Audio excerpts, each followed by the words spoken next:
in the history of the Lakers, I think it's fair to say when they win playoff games or series, they're fun, they're showtime, it's Kobe, it's West, it's Magic.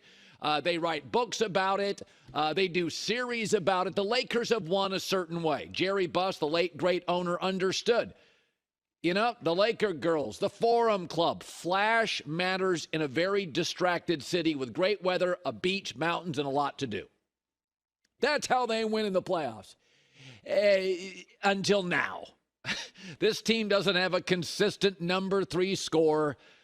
Undrafted hustler Austin Reeves is crucial. This is not a smooth, points-come-easy offensive juggernaut. It's not. They got to win with toughness. They were tough last night. They got to win with defense. They played defense last night. They got to get to the free throw line. They did last night, and they got to hit those free throws, and they did that last night. This is not a great team, but it is a better team than they were at the trading deadline. It's very reminiscent of the Packers last year. Big brand struggled early, played weaker teams late, and you confuse good team with better team. This team they beat Utah a lot, Chicago, and KD not available for the Suns a couple of times, and Chicago and Minnesota, and it's just not a great team. Even with Anthony Edwards doing nothing last night, they got outplayed by Minnesota. Minnesota just forgot how to play offense. They scored 12 points in the fourth quarter. The Lakers were only 15-22 against teams that made the playoffs. That's what they are. That is what the Lakers are. There's a way they have to win. Now, I thought they would win last night, and I think they can beat Memphis in a long 6 or 7 game series. But there is a way they play, and it's not the way the Lakers have played my entire life. They're still relying on a too old guy and a too brittle guy. And LeBron basically had to save the day, and that's just what they are. It's a very, very limited offensive roster. The good news is they got a defensive-minded coach. They got players who create contact and get to the free throw line. And last night, they shot the ball very well at the free throw line. Not from threes, not from the field, but part of playoff basketball is situational. Get to the line. Older teams, older players, hit your free throws, and they did that last night. So I think a lot of people are like, oh, man, that was ugly. It was. But this is how they're going to have to win. Listen, they've struggled to put away Minnesota and Utah. In Utah, Anthony Edwards did nothing. Rudy Gobert wasn't there last night. It was at home, and they were missing their best wing defender. And they had to go to overtime. This is how they're going to win. It's a limited roster. And last night, it was just a couple of free throws, a little toughness. AD almost blew it. But let's not confuse this with previous Laker playoff teams. It's not going to be pretty. They're not a pretty team. That's okay. You can win a lot of playoff series, but they're not going to match Phoenix bucket for bucket, Sacramento bucket for bucket, Denver bucket for bucket, Golden State bucket for bucket. That's the old Laker franchise. That's the old Laker team. That's showtime. Those days are over. They can't do that. They don't have that in them. Thank God Charles Barkley was honest afterwards. This notion that you can turn it on, you can't turn things because on. I thought earlier we were talking about how this was a great path for the Lakers. It was. To play. And this one game has turned changed your mind. Well, because they didn't deserve to win this game tonight. This is all about the Wolves choking this game away. Well, yes, that was a big part of it. At some point, you're wondering, Minnesota, Anthony Edwards doesn't trust his jumper. Are they running plays? You know, I think Darvin Ham has done the best job you can possibly do with the cards he's been dealt, and that's going to be last night's a Darvin Ham win. He's probably rejoicing over it. It's defense, it's free throws, it's toughness. Here's the coach after. Once you get to the end of things, to have everyone healthy, to be playing in the type of rhythm we're playing in, to defend at the level that we're defending at, going into the most important time of the year, you can't ask for a better situation. All right. Yesterday, I drove home, and I asked myself, were you too hard on Trae Young? Now, I said yesterday, given the choice of Jalen Brunson and Trae Young to lead my franchise, I'd take Jalen Brunson. But, you start ad-libbing during a show, and then I thought, well, Jalen Brunson went to college for 3 years. He's older. the expectations are lower. And so I thought about this as Trae Young was lighting it up last night, and Atlanta, we told you to take the points. They beat Miami. Trae Young's a very unique talent. Top 10 in scoring, led the league in assists, very confident, and he is a big game player. He may disappear on a Tuesday night, but he is good in a playoff game. He's good in big games. But he's a one-and-done college star, not fully formed, who is still a kid, with holes in his game and a huge ceiling. But he is just 24 years old. Sometimes I see Steph, sometimes I see Dame Lillard. But I want to ask you a question. Let me ask you a question. Who is the last player to come into the NBA who has created consistent playoff success? Keep thinking about it. It's Jason Tatum, and he's been to one finals. 6 years in the NBA in a great organization.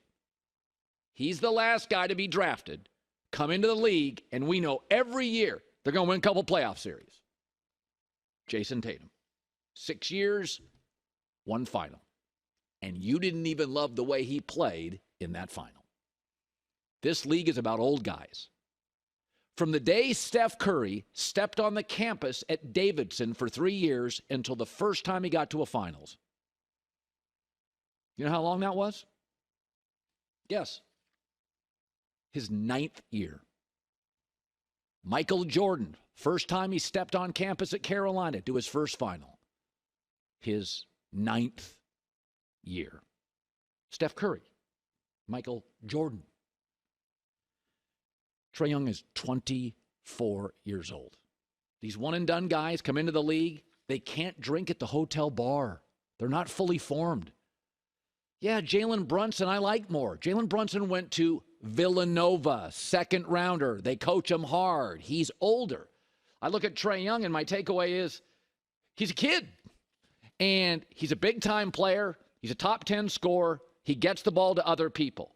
But just remember this. As I drove home, I went and looked it up later. Do you know he's gone further in the playoffs than Joel Embiid?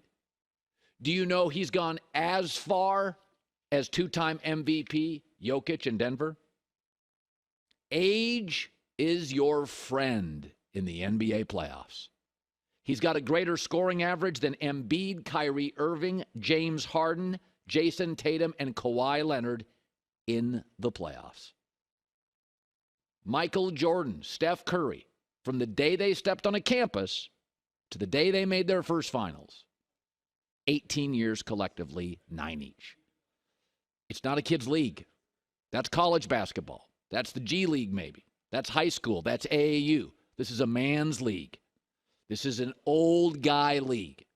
In the history of the NBA, there's been one playoff scenario, one playoff season where the young guys flourished. The bubble. Why? Because the old guys missed their wives and their kids.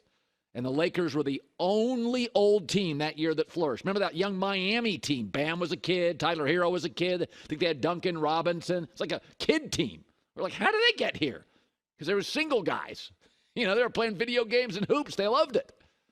I remember hearing a story about that bubble where LeBron, he gathered the team around. He's like, guys, we're stuck here. It was another great moment of LeBron leadership. He's like, guys, we all miss our kids. We all miss our wives. We miss our friends. Let's just get out of Orlando with a title. Let's just get out of here with a title and make the most of it. So as I was driving home, maybe Uncle Colin was just too hard on Trae Young. That does not mean I'm rescinding my take that I'd take Brunson over Trae Young, but context needs to be added. These one-and-done guys, Trae Young's been fantastic. Big game, scores a lot, elevate others. Little sloppy, can be disengaged in games that don't matter. But maybe I was a little hard. Inches, not feet. Just a little hard on Trae Young. And J-Mac loves Trae Young. Well, you know what I love is when you can step back from a take, give it some thought, and realize, man, McIntyre was right. He was spot on. I was way too hard on Trae Young. Colin, we'll say last night I went to the game, Lakers. A lot of Herd fans in the building. Let me say this. Wondering, where's Cowherd? Hey. Well, I was at home. Here's the other thing. I will give, it's so funny. The NBA's got a lot of critics. They set an attendance record, an all-time attendance record, And the TV ratings were flat. That's fine. If you're flat, that's a win these days with all the cord cutting and blah, blah, blah. It's a cable sport mostly. But I'll tell you this. I'll give the Laker fans a lot of credit. Because that place last night, from the TV perspective, was crazy. And, you talk about can you flip a switch in sports? NFL's different. Hockey's different. Your safety, you have to play hard every line you're out there in hockey. You get hurt. NFL, head in a swivel, have to play hard. But sports like baseball, sometimes in basketball, to watch the play-in games last night, the intensity of the fans and the players fighting through screens and LeBron in year 20 racing down the floor. And I thought it was great American sports, great intensity, and I'm glad the NBA playoffs have arrived. Love that you had a good time. I know you don't like when we're rotation guy, but Darvin Ham kind of had a rough start to his playoff coaching career last night, Cowherd. Well, Took him 3 quarters to realize, D'Angelo Russell stinks tonight. I should bench him.